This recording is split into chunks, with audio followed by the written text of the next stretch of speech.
আজকে এমন একজন ভক্তের কথা শুনবো যিনি কিন্তু কৃষ্ণ ছাড়া কোনোদিন কিচ্ছু ভাবেন না। মানে একটা নিমেষ, একটা পলক কৃষ্ণকে না দেখতে পেলে সে কেঁদে কেঁদে পাগল হয়ে যায়। একটা পলকও যদি কৃষ্ণকে না দেখে সে হাউমাউ করে কাঁদতে শুরু করেন। আজকে সেই ছেলেটার নাম সুদামা। আজকে সুদামা বৃন্দাবনে খেলা খেলছে। কেমন করে? আমরা রাম কানাইয়ের সাথে খেলবো রে, আমরা হরি হরি বল।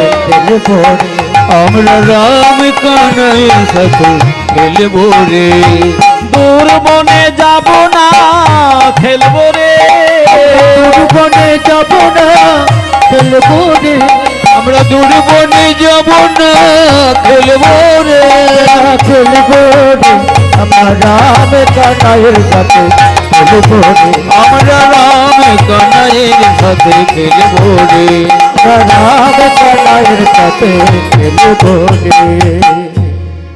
বেশ দাঁড়াও। খেলা খেলতে খেলতে মায়ের একটা সর্বনাশ হয়ে গেল। শোনেন, বাচ্চা বয়সের খেলা তো, ছোট্টবেলার খেলা। 5 বছরের ছেলে, কৃষ্ণের বয়স তখন 5 বছর, মানে একবারে শিশু গোপাল, ছোট্ট ছেলে খেলা খেলছে। কৃষ্ণের বাবার নাম কি মা? দাঁড়াও দাঁড়াও দাঁড়াও, কৃষ্ণের বাবার নাম কি? বসুদেব না নন্দরাজা? ভালো করে চিন্তা করে বলবেন। কৃষ্ণের বাবা বসুদেব না নন্দ মহারাজ? আর মায়ের নাম কি? দেবকী না যশোদা? দেবকী। তাহলে দেবকীর ছেলে যদি কৃষ্ণ হয়, তাহলে দেবকীর স্বামীর নাম কি? দেবকীর স্বামীর নাম কি? বসুদেব। আর ওদিকে যশোদা দেবীর স্বামীর নাম নন্দ মহারাজ।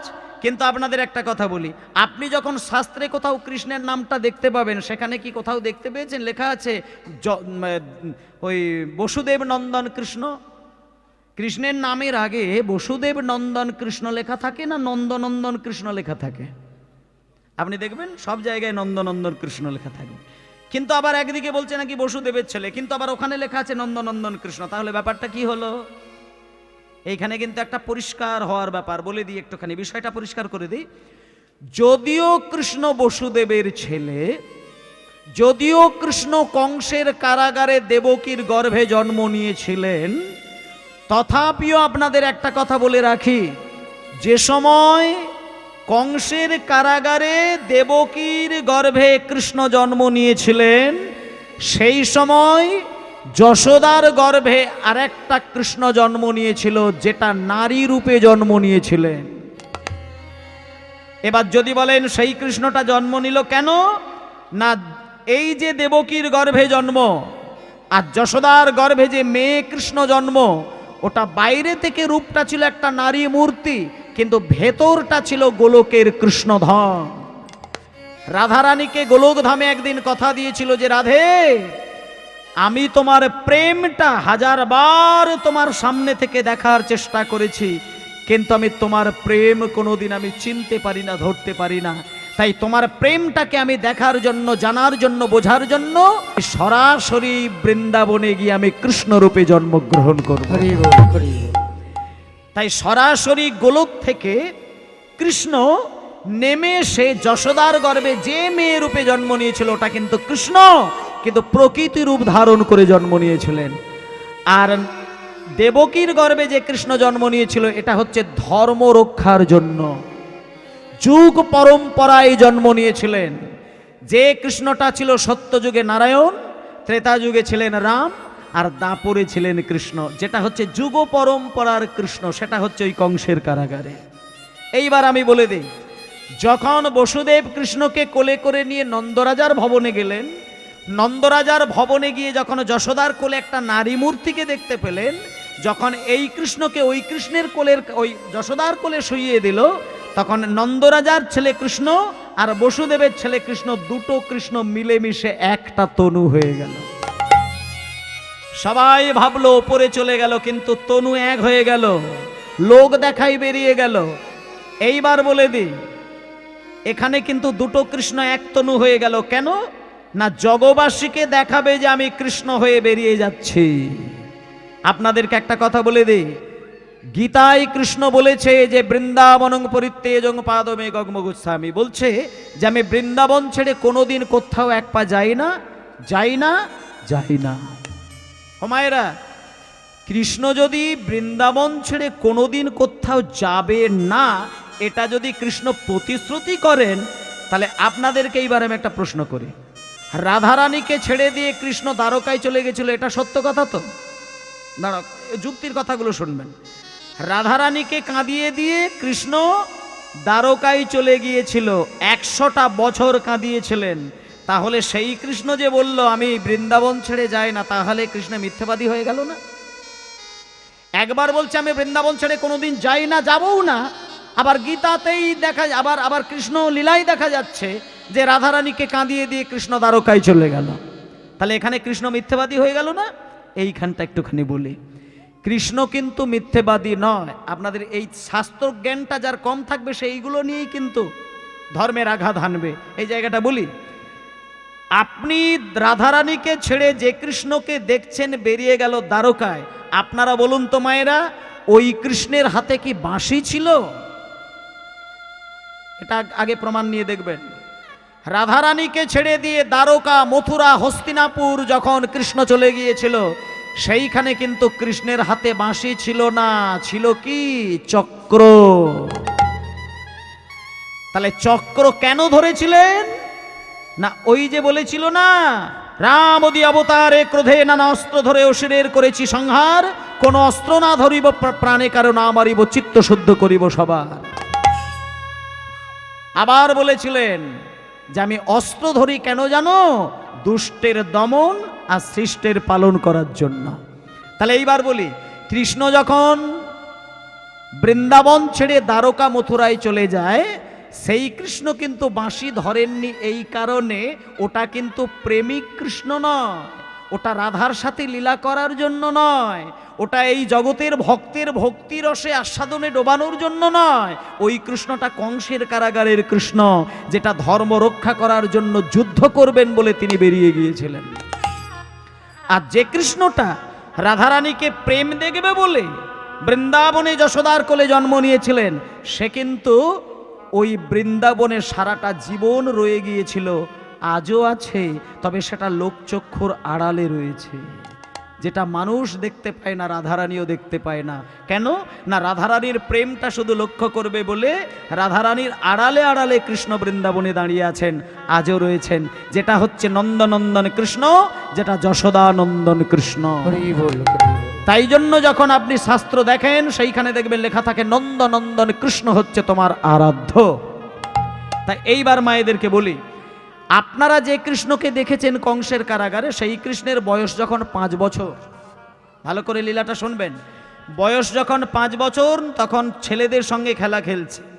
হঠাৎ করে কৃষ্ণের পিতা বসুদেব অক্রূর মুনিকে ডেকে বলছে, অক্রূর কাছে এসো, তুমি বৃন্দাবনে যাবে, দেখবে কৃষ্ণ আর আরো বাচ্চা বাচ্চা ছেলেরা খুব খেলায় মেতে আছে, কিন্তু একটা কথা বলি অক্রূর, ছেলেকে মানুষ করতে গেলে ছেলের কান্নায় মা বাবার মন টললে হবে না।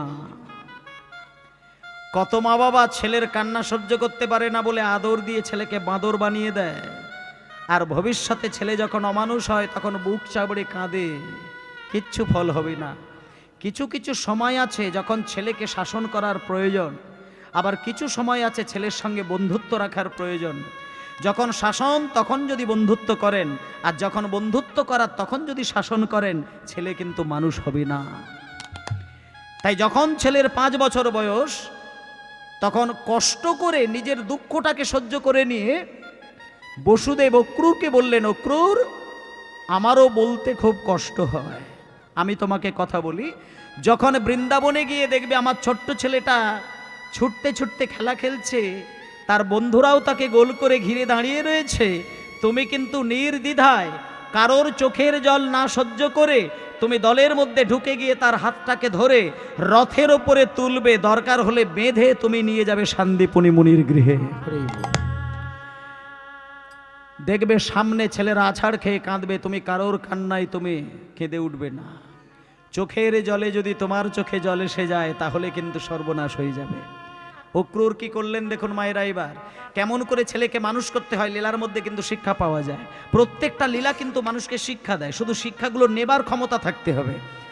আজকে যখন অক্রূরকে পাঠিয়ে দিলেন, অক্রূর আর কোনো কথা না বলে সোনার রথটা নিয়ে গিয়ে দেখলো 24টা বন্ধুর মাঝখানে ছেলেটা খেলা খেলছে।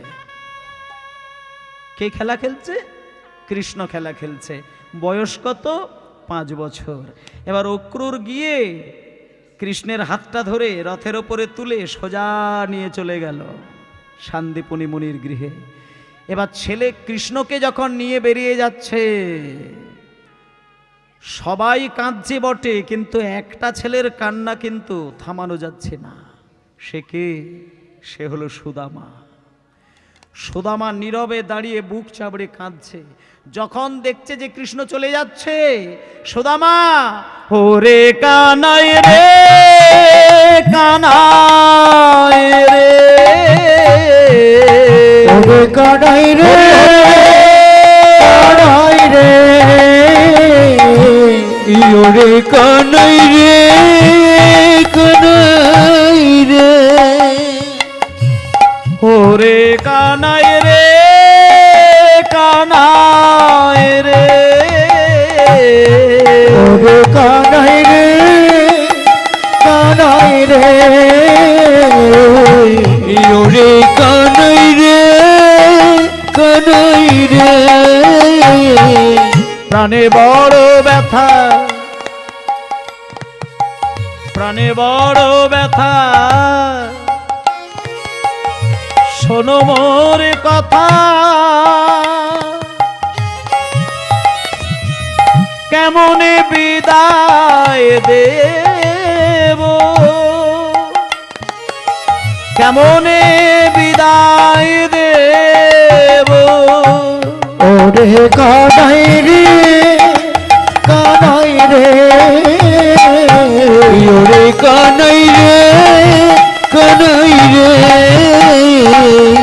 ওরে কানাই রে, কানাই রে, সারাটি জনম চাঁদ বদন, সারাটি জনম ও চাঁদ বদন, সারাটি জনম ও চাঁদ বদন, হৃদয়ে আঁকিয়া লব, হৃদয়ে আঁকিয়া লব, ওরে কানাই রে, কানাই রে, ওরে কানাই রে, কানাই রে, ওরে কানাই রে, কানাই রে। ভক্তমণ্ডলী মায়েরা, আজকে দেখুন একটা কথা বলি, কৃষ্ণের সাথে অনেকগুলোই কিন্তু বন্ধু ছিল, অনেক অনেক 24 জন ছিল, কিন্তু সবার কান্না আর সুদামার কান্না সম্পূর্ণ আলাদা। সুদামা এমন কান্না কাঁদছে, সুদামাকে সামলানোই যাচ্ছে না।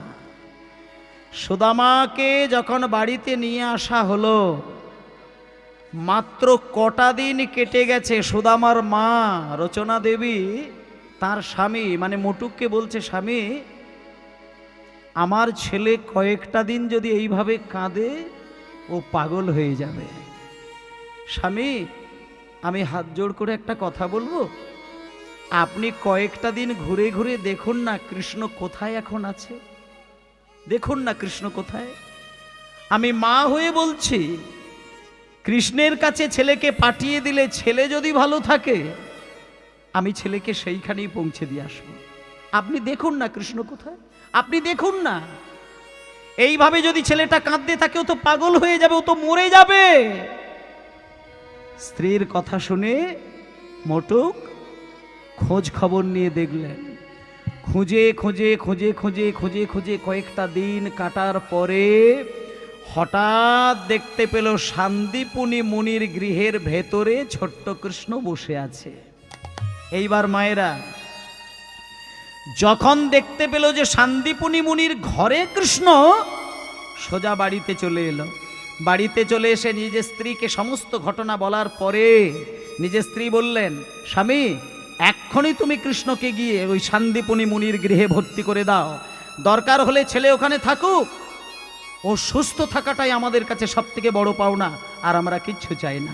এই বলে মায়েরা বাবা ছেলেকে কোলে করে নিয়ে শীঘ্রই সান্দীপনী মুনির গৃহে ছেলেটাকে ভর্তি করে দিলেন। শিক্ষার ওই উদ্দেশ্যে সবাই তথায় চলিলা, শিক্ষার উদ্দেশ্যে সবাই তথায় চলিলা, আর শিক্ষার ওই উদ্দেশ্যে সবাই তথায় চলিলা, শিক্ষার উদ্দেশ্যে সবাই সবাই চলিলা, আর বহুদিন পরে কত আনন্দ বাড়িল, দিন পরে কত আনন্দ বাড়িল, আর বহুদিন পরে কত আনন্দ বাড়িল, আর বহুদিন পরে কত আনন্দ বাড়িল, আনন্দ আর ধরে না রে, ধরে সুদামার আনন্দ আর ধরে না রে, আর ধরে না রে, মরা দেহে প্রাণ এলো আনন্দ আর ধরে না রে, দেখি প্রাণ এলো আনন্দ আর ধরে না রে, যেন মরা দেহে প্রাণ এলো আনন্দ আর ধরে না যেন রে, মরা দেহি প্রাণ এলো আনন্দ আর ধরে না রে। বাবা আস্তে আস্তে আস্তে তাহলে একটা জিনিস একেবারে সুন্দর করে পরিষ্কার হয়ে গেল কি না, কৃষ্ণ লেখাপড়া শিখেছিলেন সান্দীপনী মুনির গৃহে, আর সুদামাও লেখাপড়া শিখলেন সান্দীপনী মুনির গৃহে। তাহলে এইবার আপনাদেরকে যদি প্রশ্ন করা হয় যে কৃষ্ণের শিক্ষাগুরুর নাম কি, এটা আপনারা বুঝেই গেলেন, সান্দীপনী মুনি। এবার শোনেন, সান্দীপনী মুনির গৃহে যখন কৃষ্ণ আর সুদামার দুটো ছেলেই গিয়ে ভর্তি হয়েছে, সান্দীপনী মুনি হাসতে হাসতে বললেন, বাহ বাহ বাহ বাহ বাহ বাহ বাহ বাহ, আমি এমন একজন মাস্টার মশাই, আমার কাছে ভক্ত ভগবান একসঙ্গেই লেখাপড়া শিখতে এসেছে। এরকম কপাল অনেক কত মাস্টারের হয়, ভক্ত ভগবান একত্রে লেখাপড়া শেখা। দেখুন একটা কথা বলি মায়েরা, ভক্তকে পাওয়া যায় ভগবানকে পাওয়া যায় না, আবার ভগবানকে পাওয়া যায় ভক্তকে পাওয়া যায় না। ভক্ত ভগবানের একসঙ্গে যুগল রূপ আর যুগল চরণ, যে ভক্ত পেয়েছে জীবন ধন্য হয়ে গিয়েছে। তাই জন্য নিতাই গৌরকে একত্রে রাখতে হয়। হোমা আজকে সান্দীপনী মুনি যখন দেখছে কৃষ্ণ আর সুদামা দুজনেই আমার কাছে বসে আছে, তখন সান্দীপনী মুনি কৃষ্ণকে কাছে ডাকলেন, এই কৃষ্ণ, কৃষ্ণ কাছে এসো বাবা, আমি তোমাকে একটা কথা বলবো। তোমার বাবা আমার কাছে লেখাপড়ার জন্য পাঠিয়েছে বাবা, তুমি আমার কাছে বলো তো তুমি ঠিক কি শিখতে চাও, বলো, তুমি বলো, তুমি কি শাস্ত্র জ্ঞান শিখতে চাও নাকি যুদ্ধবিদ্যা শিখতে চাও? কৃষ্ণ হাত জোড় করে বলছেন, গুরুদেব আমি শুনেছি শাস্ত্রবিদ্যায় আপনি মহাপণ্ডিত, আর যুদ্ধবিদ্যাতেও আপনি মহাপণ্ডিত, আর আমি যেহেতু ভগবান কৃষ্ণ, আস্তে, যেহেতু আমি কৃষ্ণ, আমি হাত জোড় করে একটা কথা বলি গুরুদেব, আমাকে ওই শাস্ত্রবিদ্যা মানে ওই গ্রন্থবিদ্যা আমাকে শেখাতে হবে না, আপনি আমাকে বরং ওই ওই তীর চালানো ধনুর্বাণ চালানো বিদ্যাটা একটু ভালো করে শিখিয়ে দেন। গুরুদেব প্রশ্ন করলেন, কেন তুই যুদ্ধবিদ্যা শিখবি কেন, তীর চালানো বিদ্যা শিখবি কেন, ধনুর্বাণ বিদ্যা চালানো শিখবি কেন? তখন বলছেন, গুরুদেব আমাকে ধনুর্বাণ বিদ্যা এই কারণেই শিখতে হবে, আমাকে অনেক অসুর মারতে হবে, আমাকে অনেক রাক্ষসদের সঙ্গে হাতাহাতি লড়াই করতে হবে, সেই জন্য আমাকে যুদ্ধবিদ্যা শেখার দরকার। মায়েরা আপনারা অনেকেই জানেন কৃষ্ণ বৃন্দাবনে কত লীলা করেছিলেন, অগাসুর বধ করেছিলেন, বকাসুর বধ করেছিলেন, তিনাবত্রাসুর বধ করেছিলেন, কালীয় দমন করেছিলেন, পুতনা বধ করেছিলেন না? তাহলে এই যে এত এত এত এত অসুরদের সঙ্গে যুদ্ধ করা, লড়াই করা, এটা কৃষ্ণ শিখেছিলেন কার কাছ থেকে? শান্তিপুনি মুনির কাছ থেকে। এবার শুনে যান, শান্তিপুনি মুনির কাছ থেকে যখন এই যুদ্ধবিদ্যাটা শিখল কৃষ্ণ, এইবার পাশে রইল মাথা নিচু করে সুদামা। সুদামাকে শান্তিপুনি মুনি ডেকে নিয়ে বলছে, এই খোকা, বল তুই কি শিখতে চাস, বল বল কি শিখতে চাস।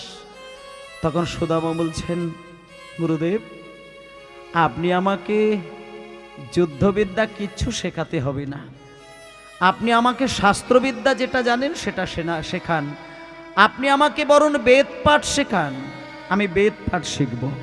আস্তে, এই জায়গাটা একটু গুরুত্ব দিয়ে শুনবেন মায়েরা। যখনই সুদামা বলেছে আমাকে বেদ পাঠ শেখান, তখন গুরুদেব বলছে, সুদামা তুমি বেদ শিখবে?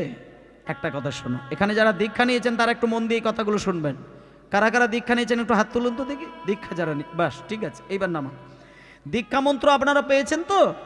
কৃষ্ণ মন্ত্রে দীক্ষিত যারা, তারা আরো গুরুত্ব দিয়ে কথাটা শুনবেন। শুনে যান, সুদামাকে শান্তিপুনি মুনি বলছেন, সুদামা তুমি বেদ পাঠ শিখবে যখন আমাকে বললেই, তাহলে তোমাকে একটা কথা বলছি, তুমি কান খুলে শুনে রাখো। বেদের মন্ত্র, বেদ শিখতে গেলে আমি যখন পাঠ করব তুমি মন দিয়ে কথাগুলো শুনবে। বেদ শুনতে শুনতে মুখস্থ করতে হয়, আর সেই জন্য বেদের আর এক নাম শ্রুতি, এটা আমরা পড়েছিলাম ছোটবেলায়। তাহলে সুদামা, বেদ শিক্ষা করাটা কিন্তু সহজ কাজ নয় রে বাবা। বেদ শিখতে গেলে বেদ মন্ত্রকে মন দিয়ে শুনতে হবে, আর শুনতে শুনতে শুনতে শুনতে শুনতে শুনতে মুখস্থ করতে হবে। আর একটা কথা শুনে যাও, বেদ মন্ত্র যদি একবার শুনতে শুনতে তোমার মুখস্থ হয়ে যায়, এখানে যারা দীক্ষা নিয়েছেন এবার তারা এই প্রসঙ্গে আমি একটা কথা বলি। দীক্ষা মন্ত্র, আস্তে দাঁড়াও মায়েরা, দীক্ষা মন্ত্র যারা মুখস্থ করে ফেলেছেন তারা কথাগুলো শুনবেন, আর যারা মুখস্থ করে ভুলে গিয়েছেন তারা আরো বেশি মন দিয়ে শুনবেন। অনেক আমি দেখেছি, অনেক অনেক অনেক, আপনাদের হরিবাসরে আছে কিনা জানি না, তবে কারা কারা, একটা কথা বলি, যারা যারা মন্ত্র দীক্ষা নিয়েছেন তারা তো হাত তুলে দেখালেন, এটা আমি দেখে নিলাম। এবার আমি আর কয়েকজনকে হাত তুলতে বলবো, যারা দীক্ষা মন্ত্র ভুলে গেছেন তারা একবার আমাকে হাত তুলে দেখান।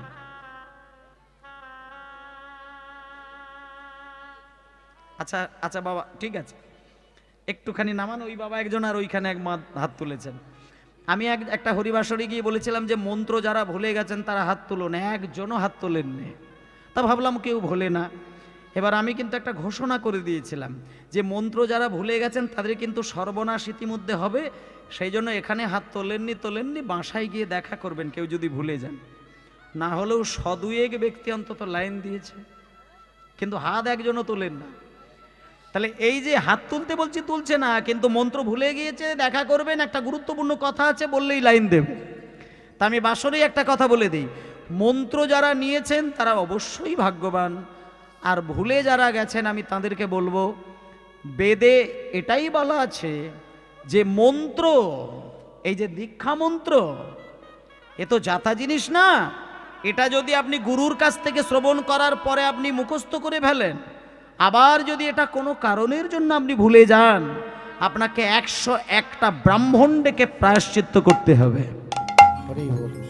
কিন্তু অনেকে সব মানেও না, দিব্যি ভুলে বসে রয়েছে, সর্বনাশ হবে।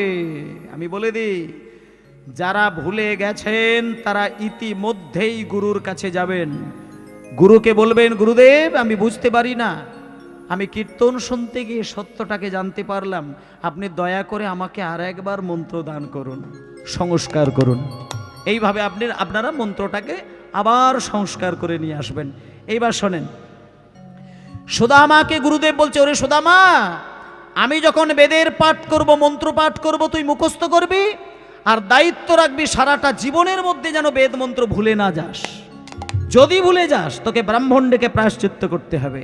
এই বলে মাগো, দেখতে দেখতে যখন কৃষ্ণ বেদ পাঠ করে, সুদামা মন্ত্রের মধ্যে ডুবে যায়। 1টা বছর কাটলো, বেশি দিন নয়।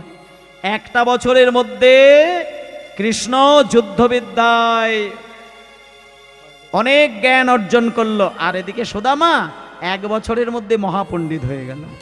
মানে বেদের কঠিন কঠিন শ্লোক একটা বছরের মধ্যে কি করে যে মুখস্থ করে বসে রয়েছে, গুরুদেব নিজেও তার হিসাব খুঁজে পায় না। 4টে বেদের মধ্যে যেখান থেকেই গুরুদেব প্রশ্ন করে, সুদামা সেখান থেকে প্রশ্নের উত্তর দিয়ে দেয়। যখন একটা বছর কেটে গেল, আপনারা বলুন, 5 বছর বয়সে লেখাপড়া শিখতে গেল, একটা বছর লেখাপড়া শিখলো, ছেলে দুটোর বয়স কত হলো? ক বছর বয়স হলো? মাত্র 6 বছরের ছেলে। যখন 6 বছরের ছেলে বয়স হলো সুদামা আর কৃষ্ণ, এবার 6 বছরের 2 ছেলেকে একদিন সকালবেলায় শান্তিপুনি মুনি 2 জনের সামনে বসিয়ে রেখে, সকালবেলা সামনে বসিয়ে রেখে শান্তিপুনি মুনি বলছেন, ওরে কৃষ্ণ, হে সুদামা, হ্যাঁ রে বাবা, তোর আমার কাছে দাঁড়া, তোদের জন্য একটা শুভ খবর আছে, সামনে আয়, সামনে আয়। শোন বাবা, আজকে তোদের 2 জনের বিদ্যালয় থেকে ছুটি, আর আমি তোদের কিচ্ছু শেখাতে পারবো না। তোরা মহাপণ্ডিত, মহাপণ্ডিত। এই কৃষ্ণ, তুমি চলে যাও, যুদ্ধবিদ্যা শিখে তুমি জগতের কল্যাণের কাজে বেরিয়ে যাও। আর সুদামা, তুমি বেদ বিদ্যায় পণ্ডিত হয়ে গিয়েছো, তাই আমি তোমাকে আশীর্বাদ করলাম, তুমি মহাপণ্ডিত রূপে জগতের মাটিতে তুমি দেখাবে বৈষ্ণব সমাজকে। আর আজ থেকে তুমি মহাপণ্ডিত, তাই চলে যাও, তোমার বৃদ্ধ পিতা মাতা আশা পথে নয়ন দিয়ে বসে আছে। এবার দেখুন, যখন সুদামা আর কৃষ্ণকে গুরুদেব বললেন বিদায় নাও, কোনো কিছু ঘটল না, সুদামা কিন্তু নীরবে আবার কাঁদতে শুরু করলেন। সুদামা এতদিন খুব আনন্দে ছিল, যখন দেখলো যে আবার আমাদেরকে বিদায় জানিয়ে দিচ্ছে গুরুদেব, তার মানে সুদামা কিন্তু একটা জিনিস বুঝে গিয়েছে যে কৃষ্ণ তো বাড়ি যাবে না, ও তো যুদ্ধবিদ্যা শিখেছে, ও তো দ্বারকা মথুরায় চলে যাবে। সেই জন্য সুদামা যখনই বলেছে বাড়ি চলে যা, সঙ্গে সঙ্গে সুদামার চোখে ওরে কানাই রে, কানাই রে, হরি হরি বল, ওরে কানাই রে, কানাই রে, ওরে কানাই রে, কানাই রে,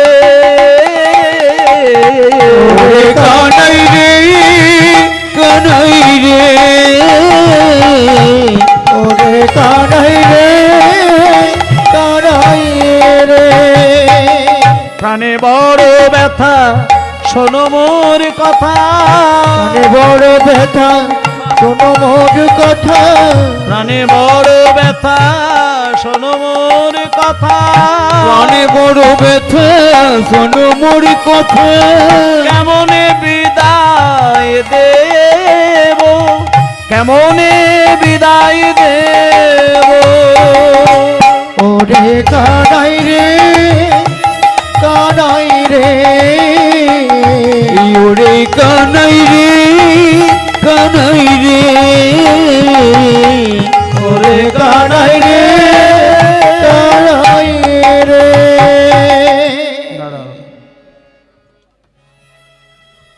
কানাই বেরিয়ে যাবে একটু পরে। সুদামা যখন ছচ্ছর করে নয়নের জলে তার বুকটা ভেজাচ্ছে, কৃষ্ণ পাশেই দাঁড়িয়েছিল, সুদামাকে বুকে জড়িয়ে ধরে বলছে, ওরে সুদামা, তুই কাঁদিস না। একটা কথা বলবো সুদামা, তোর চোখে জল দেখলেই না আমার বুকে বড় ব্যথা লাগে। হ্যাঁ সুদামা, তুই তো আমার প্রাণের বন্ধু রে, আমি তোকে একটা কথা বলি, বুকে আয়, আমি তোকে একটা কথা বলছি শোন। আমি এখন প্রথমে যাব দ্বারকায়, তারপরে যাব মথুরায়, আর তুই আমার প্রাণ সখা, তুই মা বাবার কাছেই থাক। যখন তোর আমার কথা মনে হবে, চোখটা বন্ধ করে আমার নাম ধরে ডাকবি, আমি তোর হৃদয় মাঝে এসে উদিত হব। সুদামা, তুই বাড়ি চলে যা। এই বলে মায়েরা কৃষ্ণ বেরিয়ে গেলেন। সুদামা যতক্ষণ কৃষ্ণকে পিছন বরাবর দেখা যাচ্ছে, ততক্ষণ দাঁড়িয়ে দাঁড়িয়ে দেখছে আর পাগলের মতন কাঁদছে। যখন কৃষ্ণ বেরিয়ে গেল, এবার তো সুদামার যাবার পালা। সুদামা বিদায় নেবার সময় কি করলো দেখুন মা। গুরুদেব দাঁড়িয়েছিলেন, গুরুদেবের 2 চরণে প্রণাম করে সুদামা বলছেন, গুরুদেব, আমি বাবার মুখে শুনেছিলাম গুরুর কাছ থেকে দীক্ষা বা শিক্ষা দুটোই গ্রহণ করার পরে গুরুকে যদি দক্ষিণা না দেওয়া হয় সেই শিক্ষা নাকি কোনোদিন শুভ কাজে লাগে না। আপনি আমাকে শিক্ষা দিলেন, আপনি আমাকে মহাপণ্ডিত তৈরি করে দিলেন, কিন্তু বিদায় বেলায় যদি আপনার চরণে দক্ষিণা স্বরূপ কিছু না দিয়ে যেতে পারি গুরুদেব, আমার পাণ্ডিত্য যে কোনো দিন শুভ কাজে লাগবে না গুরুদেব। তাই হে গুরুদেব, আপনি যখন আমাকে পণ্ডিত তৈরি করে দিয়েছেন, আমি যাবার বেলায় আপনার চরণে দক্ষিণা স্বরূপ টাকা পয়সা সোনা দানা কিচ্ছু দিতে পারবো না, তবে আমি দক্ষিণা স্বরূপ একটা জিনিস দিয়ে যাব। কি দিয়ে যাবেন শুনে যান। সুদামা বলছে, গুরুদেব আমি বেরিয়ে যাবার সময় আপনার চরণে দক্ষিণা স্বরূপ আমি প্রতিশ্রুতিবদ্ধ হলাম, আমি যতদিন বেঁচে থাকব জীবনে কোনোদিন মিথ্যে কথা বলবো না, অন্যায়ের সঙ্গে আপোষ করে চলবো না, তাতে আমার অন্ন জুটুক বা না জুটুক। এত বড় কথা কে বলবে? এত সহজ নয়। কথাটা শুনতে ছোট্ট হলেও কেউ যদি একবার ধ্যান দিয়ে কথাটা শোনে বুঝতে পারবে যে একটা রাজা যদি মনে করে যে গুরুদেবকে 1 লক্ষ স্বর্ণ মুদ্রা দেবে, অনায়াসে দিতে পারেন। এখানে যদি কোনো কোটিপতি থাকে, সে মনে করলে গুরুকে 10 লাখ টাকা দিয়ে প্রণাম করতে পারবে। কিন্তু এত বড় দাদা নেতা নেই যে গুরুর চরণে ছুঁয়ে বলবে যে আমি জীবনে কোনোদিন মিথ্যে কথা বলবো না, অন্যায়ের সঙ্গে আপোষ করব না, এটা বলতে পারবে না।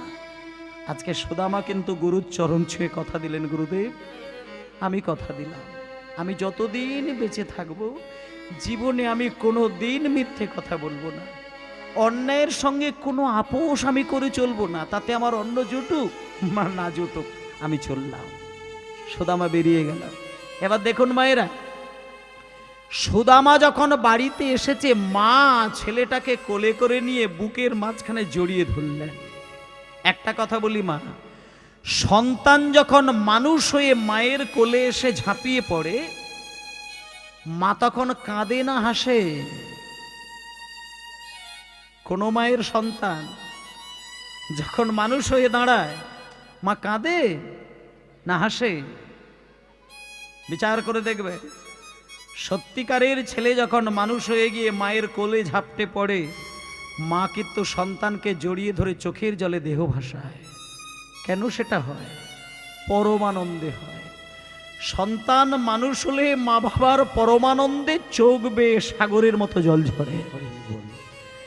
যেমন ছেলে মেয়ে মানুষ হলে মা বাবার চোখের জল ধরানো যায় না, তেমন ছেলে মেয়ে অমানুষ হলেও মা বাবা কাঁদে, সেটা বুকের ভেতরটা দুমড়ে মুচড়ে যায়।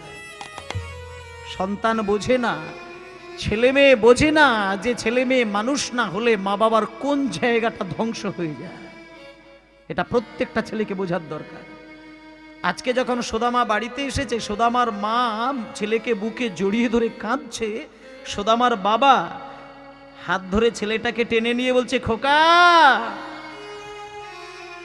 আমি সব খবর পেয়েছি। ওগো আমার ছেলে পণ্ডিত হয়ে বাড়িতে এসেছে, ও গুরুদেবের চরণ ধরে বলেছে ও জীবনে কোনোদিন মিথ্যে কথা বলবে না, অন্যায়ের সঙ্গে আপোষ করবে না, তাতে ওর অন্ন জুটুক বা না জুটুক। হেই খোকা, আয় বাবা, আমার বুকে আয়, আমার কোলে আয়, আমি তোকে আশীর্বাদ করলাম, আমি তোকে আশীর্বাদ করলাম। মা বাবা দুজনের আশীর্বাদ আর ভালোবাসায় দিনে দিনে একটু একটু করে বড় হলো। এইবার দেখুন মায়েরা, ছেলেটা যখন একটু বড় হয়েছে, মা কিন্তু ছেলেটাকে দেখে একটা অন্য চিন্তা তৈরি করল। মা বাবার যেটা হয় সেটাই হয়েছে। একদিন মা স্বামীকে ডেকে নিয়ে বলছে, স্বামী আমাদের ছেলে সুদামা ও তো দেখতে দেখতে বড় হচ্ছে, আমি বলছিলাম কি আমার শরীরটা কয়েকটা দিনই যেন খুব ভালো যাচ্ছে না, তাই আমি বলছিলাম কি একটু তাড়াহুড়ো করে তড়িঘড়ি করে একটা মেয়ে দেখে আমার সুদামার যদি বিবাহটা দিয়ে দেওয়া যায়, তাহলে তো বৌমার মুখটা দেখে অন্তত মরতে পারবো স্বামী। এবার স্ত্রীর কথাটা কিন্তু স্বামী ফেলতে পারলেন না, তড়িঘড়ি করে তাড়াহুড়ো করে একটা মেয়ের সাথে সুদামার বিবাহের দিন ধার্য করে ফেললেন। ইতিমধ্যে বিবাহ হলো। যে মেয়েটির সাথে বিবাহ হলো সেই মেয়েটির নাম হলো কুচেলা দেবী। মায়েরা, কুচেলা দেবীর সাথে সুদামার বিবাহ হলো, কিন্তু মা কপাল ভালো নয়। বিবাহের কটা দিন পরে সুদামার পিতা মাতা মৃত্যুবরণ করল। মা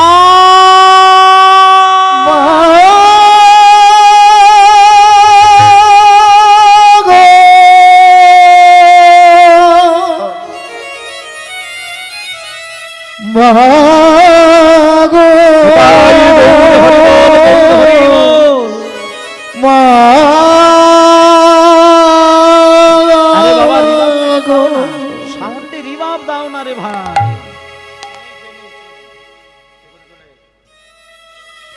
একটা দোহার রাগিনী টানছে, রিভাব দিতে বলতে হচ্ছে রে বাবা। উফ, জ্বালায় জ্বালায় ঝালাপালা। জয়নিতাই। সুদামার মা বাবা বলতে বলতে লুটিয়ে পড়ছে। মা বাবা মারা গেল। একটা কথা বলি মায়েরা, মা বাবা যতদিন বেঁচে ছিল, কিন্তু একটা জিনিস বলি, সুদামার কিন্তু অর্থের কোনো অভাব কিন্তু ছিল না। বাড়ি, খাওয়া দাওয়া, জমি জায়গা সবই ছিল। কিন্তু যেদিন মা মারা গেল, বাবা মারা গেল, তার কয়েকটা মাস কটা বছরের মধ্যে সুদামার যত জমি জায়গা ছিল সব বিক্রি করে দিল সুদামা। শুধু বাড়িটা ছিল, সোনাদানা তো বিক্রি করে দিয়েছে, বাড়িটুকু ছিল সেটাও বিক্রি করে দিল। সুদামা স্ত্রীকে নিয়ে গিয়ে একটা তালপাতার কুড়ে ঘর তৈরি করে সেইখানেই দুই স্বামী স্ত্রী থাকেন। একটা কথা বলি মায়েরা, আচ্ছা, মা বাবা যতদিন বেঁচে ছিলেন ততদিন সংসার ভালোই ছিল, কিন্তু মা বাবা চলে যাবার কটা বছর পরে সুদামা এত গরিব হয়ে গেল কেন? এত অর্থ সংকট হয়ে গেল কেন? সোনাদানা সব বিক্রি হয়ে গেল কেন? বাড়ি বিক্রি হয়ে গেল কেন? জমি জায়গা বিক্রি হয়ে গেল কেন? শোনেন।